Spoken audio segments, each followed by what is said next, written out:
Okay, so I thought I would do a vlog. Normally I try to tie my vlogs in with the Sabbats, but this one is being between Beltane and Letha. It's been quite a hectic few weeks for me. My elderly mum, who's 92, her mobility's been going down, and she ended up in hospital about 3 weeks ago with pneumonia and other complications, and they found out she's got a fractured hip, but it's too complicated to repair, and they're not going to do surgery at the age that she's at. So she's now home and there's care in place. So at the minute my life is quite busy, and of course all this happened around Beltane, and I, of course, because of that I didn't get to go to Glastonbury. So I thought I'd do a video here, kind of like a vlog. So of course I'm in my car, and I've got my dog with me, my Staffy, and we're about to go off to a local town just to do a little bit of a shop. Nothing witchy. I mean, I am, as you know, I am a witch, but this probably won't be a particularly witchy video, because obviously I'm not in Glastonbury.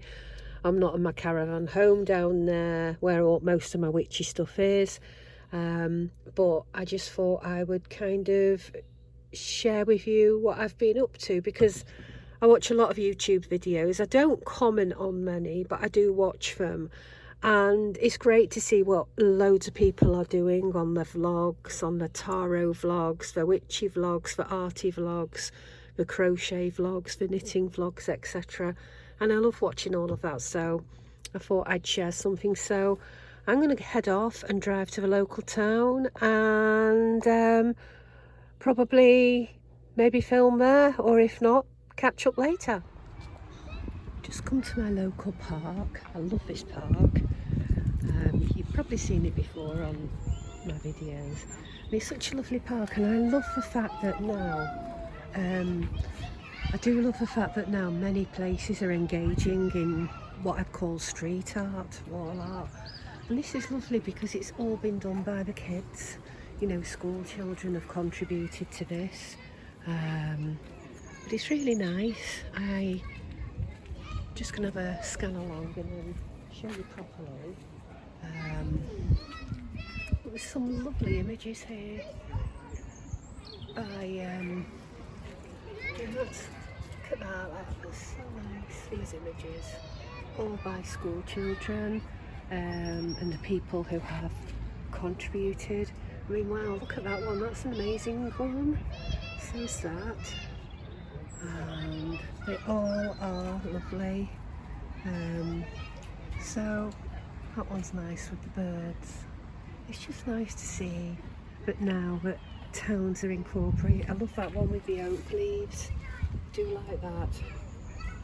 And that one as well. I like trees, as you can tell.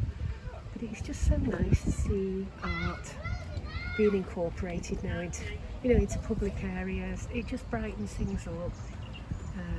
That's a nice one. Here in remembrance. It's just so lovely, isn't it?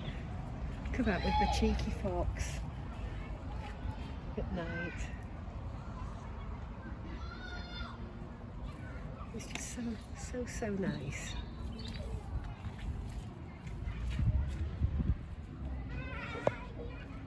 And I just thought I'd share that with you because it is really nice.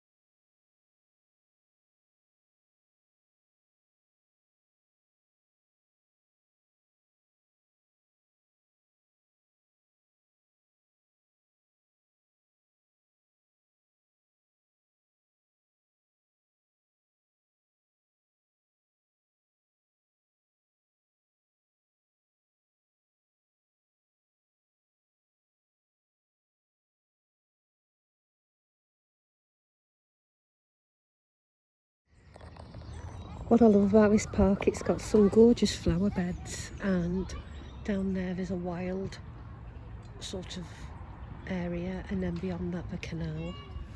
I've just put some snapshots on of some of the flowers that are in this park. We've got some comfrey there, fern, forget-me-nots, just some lovely different flowers, poppy, yellow iris, and then here we've got a massive hosta, a couple of wood pigeons there. It's just so nice to see. Very nice. So it's so nice to come out. There's sage there as well. It's just so nice to come out and have a walk. I mean, since my mum's been out of hospital, her needs have increased and my time has got less. My time for me. But what I try to do is make the most of the time I have to myself. I used to practice yoga in the morning. Well, that's out of the question now. I just don't have time, because by the time I've assisted with my mum, I mean, she does get carers, but I do the breakfast and get her things ready. By the time I'm leaving the house, it's usually about after 12. So I thought, well, it is what it is, and there are other yoga classes I can go to. I can go to afternoon yoga or evening yoga, which is what I'm going to do, because I do love my yoga. It has helped heal me. But also coming out in nature, those gorgeous foxglove. It's beautiful, isn't it? Absolutely beautiful. And it's an early flower. I'm just going to move it back so that we can look at those. Isn't that gorgeous? Absolutely beautiful. There is some nice flowers, and then there's this here as well. I think it's an azalea, I'm not sure. So beautiful. So I thought I'd just share some snaps of flowers with you, and sort of do this in lieu of the Beltane video that I should have done when I should have been in Glastonbury. But hopefully I'll be there for solstice if it's not too hot. So I'll check in with you soon. Look at these stocks. Stocks were used as a form of punishment back in the day, and it tells you about it here. So for many years the stocks were situated on Church Lane and were removed to the park for safekeeping in 1959. The stocks, the pillars of which are yet standing, were in constant requisition, and some of us have seen them occupied by the villagers when they were in trouble, I guess. So they were used for things like theft, wrongdoing, and things like that. You see quite a lot of stocks in this part of the UK. I've not seen so many stocks down in the south of the country, but there are quite a few in this area as well. Now the posts are original, but that bit won't be. That will have been a reconstruction and a replacement. I thought just share that, because I think most villages had them back in the day. So yeah, and people would sit with their feet in them and get rotten veg thrown at them. So yeah, bit of history there. Okay, so it's a Saturday evening. It's about 11:30. I've been watching some telly. I like to watch on Saturday. I don't have a smart TV. Well, my mother doesn't. We do have internet here, but for some reason we have trouble with our smart TV. So we have a normal TV and watch normal TV channels. And on Saturday night, I like to watch the Really channel, because they've got some good paranormal sort of programmes on. One of my favourites is the Dead Files. That's really, really good. And I think a lot of them are made for entertainment only. I think they are quite staged. But it's still, something to watch. And it's kind of like up my street, Supernatural, that sort of thing. Anyway, I thought I would, I'm kind of doing this vlog in lieu of a Beltane vlog, and I thought I'd show you a few things I've been up to this month, well, in this Beltane month anyway, and I was out earlier today in the nearest town and the park, and then I thought I'd come home and sort of chill for a bit and then watch a few programs and then show you what I've got. I mean, some of them I've bought today, others I haven't. The book I'm reading at the minute I didn't buy today. I bought that from a book fair in a spa town in the Peak District about a month ago, and I had a voucher for some money off this book. So I had a look at this bookshop and this is what I found. It's called The Avalonian Quest. It was published in the 80s and it's a hardback, and it's all about the legends surrounding Glastonbury. So it's really up my street because, as you know, I have my second home, my caravan home in Glastonbury. I can't go down there, unfortunately, as much as I like, but when I do go down, I really connect with the landscape and I love the legends down there. And this book will eventually go down there, but it is a really interesting book. So it's probably about, I think it's about 40 years old maybe. Believe it or not, under that blanket is my dog, and you've got like different chapters about it, about the abbey. And it seems to me that in the 1980s that Glastonbury wasn't the spiritual hub it is today. I think that, and I think the fact that Glastonbury became so spiritual was born out of a number of things. The first being possibly the Glastonbury Festival that started in the late 60s. And I think from that is where the hippies came and gathered. And there's also where a lot of ley lines converge. There's also the abbey that was a very important abbey back in the medieval period when it was up and running, and then during the dissolution of the monasteries under Henry VIII in 1536 to 9, it was taken apart. But there's been that legend with it, and there's also the springs, two very close together, the Red Spring and the White Spring, in fact on opposite sides of the road from one another. And I think that too has made Glastonbury the place it is, because wells were revered in ancient times. They were seen as holy and sacred places, and sometimes offerings were made into them.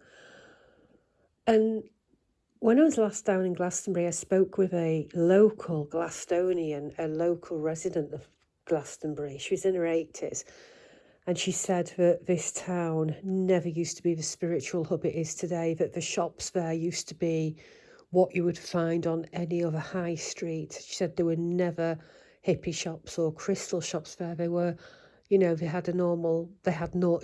we had normal shops. And I'm thinking, well, that wouldn't attract me. It would be like any other place. But going back to this book, it talks about a Glastonbury. I mean, obviously, this book was written in the 80s, so it's talking about Glastonbury from that perspective. And I think by the 80s, Glastonbury was seen as somewhere spiritual, where people came, and it probably grew more and more from there. But the I wouldn't say it's not heavily illustrated at all. There's a few bits and pieces, and I've had this bookmark years. I got it from Happy Glastonbury, a shop that's still there, and I've had it for years. I had this bookmark before my husband died, and my husband died in well, my husband died 5 years ago, but this is, it goes into the legends of Joseph and Arthur, King Arthur, the Saints, the Grail and the Holy Thorn. So it really is an interesting grounding in Glastonbury. There are a few old photos. That's the chapel, the Mary Chapel at the Abbey, and there's some older photos here of Glastonbury. So I'm really enjoying this. I like to read it when I go to bed, really. So that was a really good find. I was really pleased when I found that in the bookshop where I was getting a little bit of a discount. So yeah, it's an enjoyable read. And I thought the next thing actually I've been doing is I've been knitting for years, and I love knitting. My grandma taught me to knit, but I always wanted to try crochet because I think crochet, you can be a lot more creative with crochet, I think, and rather than using 2 needles, you're just using 1 hook. So for me, crochet would be less cumbersome because you're not using 2 needles, you're using 1 hook, and it's work that you can carry and take with you.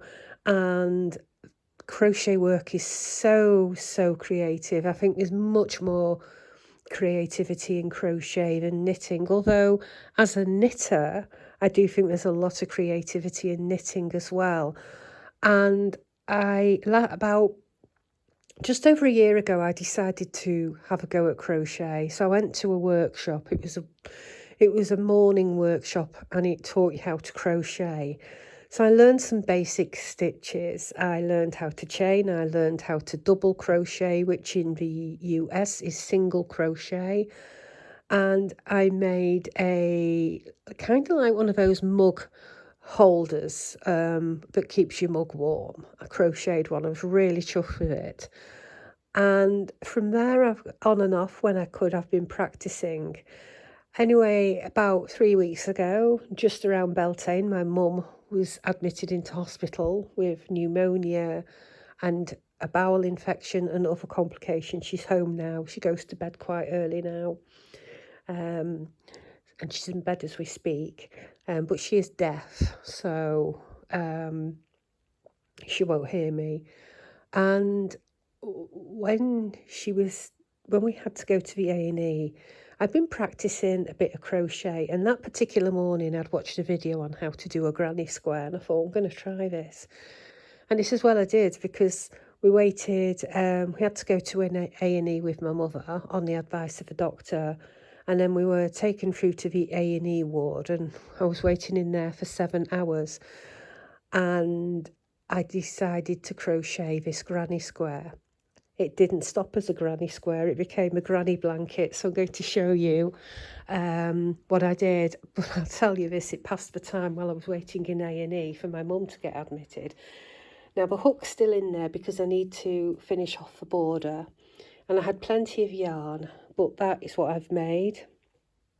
I'm not going to open it out, but it's kind of getting on for blanket size, and that's still in the process. And so I'm so chuffed with it because I'd wanted to learn granny squares, and I intended to make, the little granny squares, but it just grew and grew and grew. And of course I was so addicted by it as well.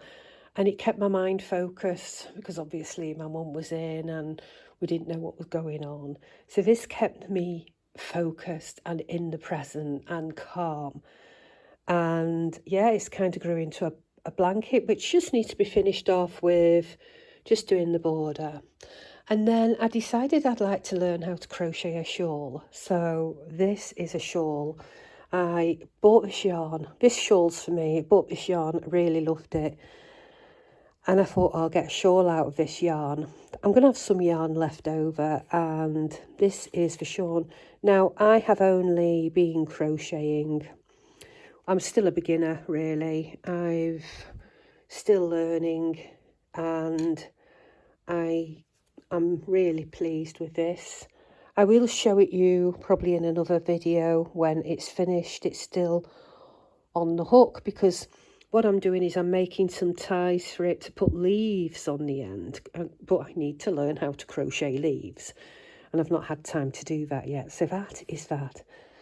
And then on Etsy, I wanted to look for a kit, a crochet kit, something that was beginner friendly, but that also enabled you to learn new crocheting skills that weren't too hard. And so I found this on Etsy, and it's a blanket, and I thought, oh, I really like that. I really do like that. And it came with the pattern, and it came with all the yarn as well supplied, and it wasn't overly expensive. And that's the project I have to make as well. It was really, really good value for money. You could get it with a crochet hook for a little bit more money, but I have the crochet hooks needed, or the crochet hook rather needed for this project. And then there are loads of other crochet patterns on Etsy that are phenomenal. And of course I've been buying some because I'm kind of, the only way you can learn crochet is to do projects and to work with projects, and there's so many tutorials on YouTube, and I'm learning to crochet through this crochet workshop I went to last year. I'm also going to another one at the end of next month, and what YouTube show you as well. I'm really enjoying it, and I think I'm beginning to enjoy crochet more than I did knitting.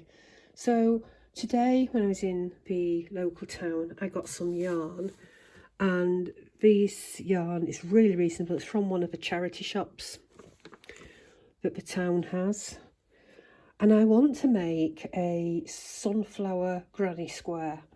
Again, the intention of this granny square that I want to make is to be small, but it may grow and grow. So my plan is to make a sunflower granny square, and I've bought this yarn here for the project, green. This will be the centre, this will be the petals, and then that will be the border. So that's for a sunflower granny square, and my plan is to make a few of them, enough to make a bag, kind of like a shoulder bag, and for myself, and then that's what these are planning to become. Then in there I've got some yarn. I got some more yarn for this here, for the border around here for this blanket, and then I got this other yarn which I got from there's a wool shop in the town, so I got this for another project, and I'm not sure what that project will be yet. And this yarn here it's the same brand as this yarn, except this is double knitting and this is chunky. So yeah, those are the kind of things I bought, and I thought I would share those with you. Anyway, this is my little vlog, and I just wanted to share what I've been up to, because I didn't do a Beltane video. So I'd like to thank you all for watching, and hopefully I can film my next one at around Lieu, hopefully being in Glastonbury, but that, of course, that depends on how things lie with my mum, and if it's going to be too hot at Lieu. It's going to be far too hot to be in the caravan, especially for my dog. So it may be that I won't go down there until it cools a bit. But anyway, thank you for watching, guys, and blessings.